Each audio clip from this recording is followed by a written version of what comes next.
we've reached to this place because the RSS has been very dedicated to its project.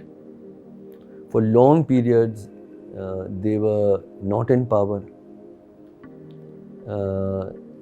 In fact, Gandhi ji की हत्या के बाद, right up to the mid-70s, Jayaprakash Narayan was a great leader, but his biggest mistake was to bring the RSS into the alliance, and they got the respectability. They came back into the mainstream and never looked back after on that. But इस पूरे दौर में they came to power only in the 1990s.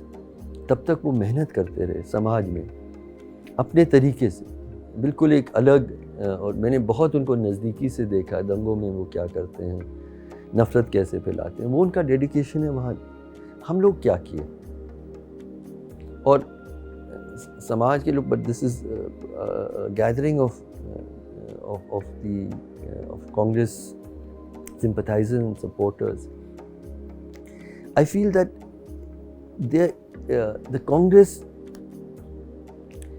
this is a time to fight the most important ideological battle of our times. It's a battle between two ideas of India. An India where, as I said, an India of love and an India of hate and inequality. यही लड़ाई है। अब इसमें आप क्या stand ले रहे हैं, किस तरह से, किस हिम्मत से, किस विश्वास से। मैं याद दिलाना चाहता हूँ यार, सोचिएगा कि 1947 में जब 1 million people had slaughtered each other, देश वो हालात में हमने सही फैसला किया, हिम्मत दिखाई, मॉरल करेज दिखाया, कन्विक्शन दिखाया। आज कहाँ हम वो दिखा सकते हैं?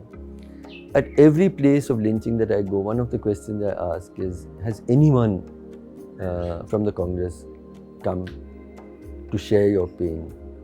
And almost never have I found anybody. I worked with the Gujarat riot victims. I quit the IAS and I worked very intensely. I've often told even Sonia Gandhi, I said कि I kept looking कि खादी में कोई सेवा दल वाला पहुंचा, उनकी सेवा की, नहीं मिला। अब वक्त आया है कि to be able to speak out loud and clear. And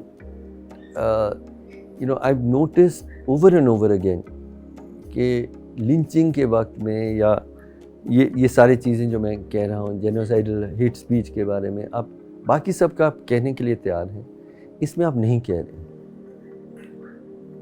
Cambridge university में कुछ वक्त पहले राहुल गांधी गए थे, तो उन्होंने किसी ने पूछा भी कि क्या Muslims aren't they facing a big crisis in the country? And he said, हाँ, of course, like SC, ST, OBC, this one, that one, and minorities. So it's one little problem amidst a lot of problems kind of thing. Minority is also an interesting word, because minority में पारसी भी हैं, और सिख भी हैं, और जैन भी हैं, और बुद्धिस्ट भी हैं, और ये हैं। I often say that push to the wall, you're willing to use the small m word, which is minority.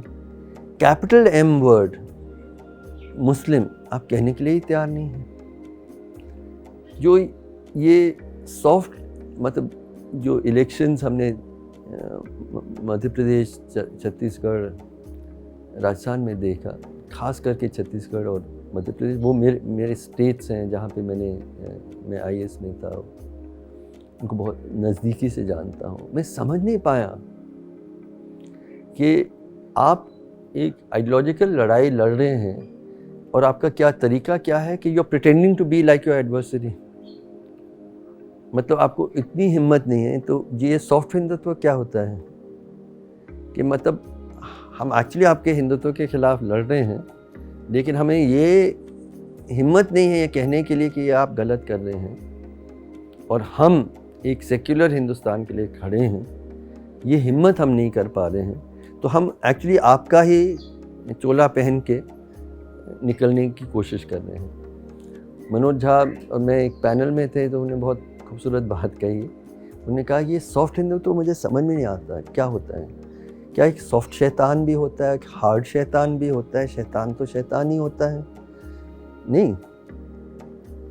और मेरी बहस कई बार, ये 5 स्टेट इलेक्शंस हुए थे just before 2024, I kept saying please take a clear stand, this we are fighting the most important election because what is at stake is the constitution itself, is the idea. हिम्मत करके proudly आप खड़े होकर कहें कि we stand for this. And you know, I feel that when you feel you can only resort to soft Hindutva because Hindu voter नाराज हो जाएगा, you are insulting the majority of Hindus. Because what you are saying in effect is that all Hindus have got radicalized. तो हम constitution की बात करें, secularism की बात करें, इक्वल राइट्स की बात करेंगे तो हिंदू नाराज हो जाएगा। तो मैं तो समझ रहा हूँ you are insulting,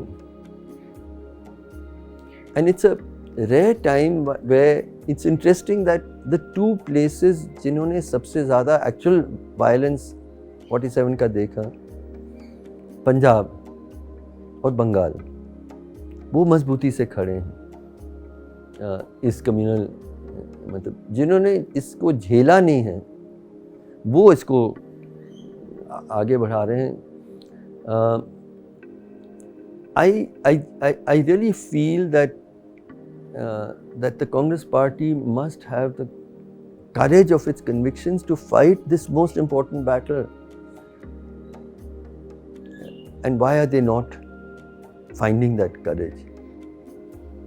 And imagine if these leaders were there in 1947.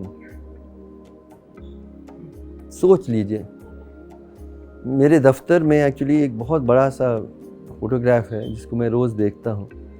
उसमें गांधी जी हैं, नेहरू जी हैं और मौलाना आज़ाद हैं। इन 3 लोगों के कारण से मैं आज भी सर ऊंचा रखते हुए अपने देश की बात कर सकता हूँ। So we have to find the moral courage to fight the most important battle that this party. Otherwise, why are you there? मतलब आप सोचते हैं कि हिंदू रेडिकलाइज ही हो गया यार, फिर तो असली को चुनें, आपको क्यों चुनेंगे? Why will I choose the fraud? नहीं. So that's really where I want to leave it. कई लोग कहते हैं कि ये बहुत आदर्शवादी बातें हैं, आजकल के ज़माने में संभव नहीं है। तो एक आध उदाहरण के साथ ही ख़त्म करता हूँ। One is actually from a faraway place called New Zealand.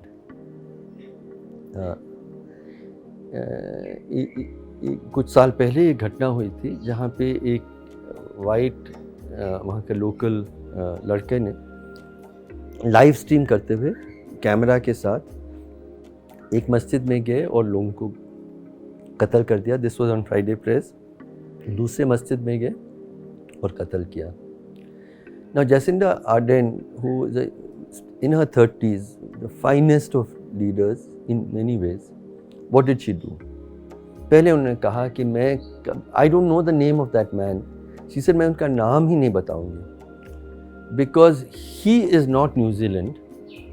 The people he killed is New Zealand. And it's interesting, New Zealand में Muslim population 1.5% है, mostly recent migrants हैं। वो कहती हैं कि they represent New Zealand, he does not. Second thing, she did exactly what Gandhi ji did and what we are trying to do. She went to the victims.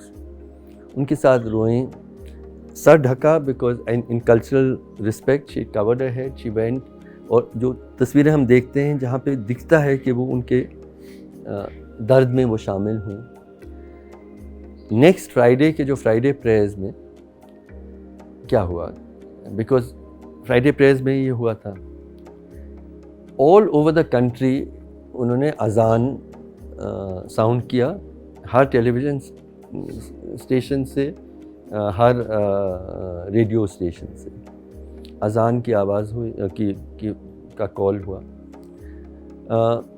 कई ladies, police women, news readers, सब ने सर ढका as a gesture of solidarity. फिर लोग इकट्ठा हुए मस्जिदों के आसपास और ऐसे हाथ जोड़ा, कहा कि आप इबादत करें, हम खड़े हैं. And they formed a ring. And जो इमाम थे उनसे पूछा गया जो कि आप कैसा महसूस कर रहे हैं इस वक्त में. He said we are heart broken but we are not broken.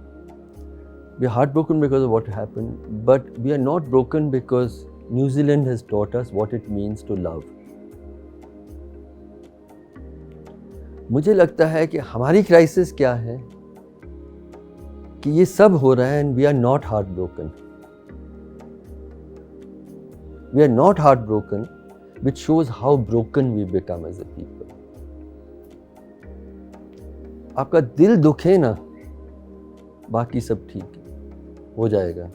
हाँ, दिल ही नहीं दुखता है. ये हमारी क्राइसिस है. Thank you.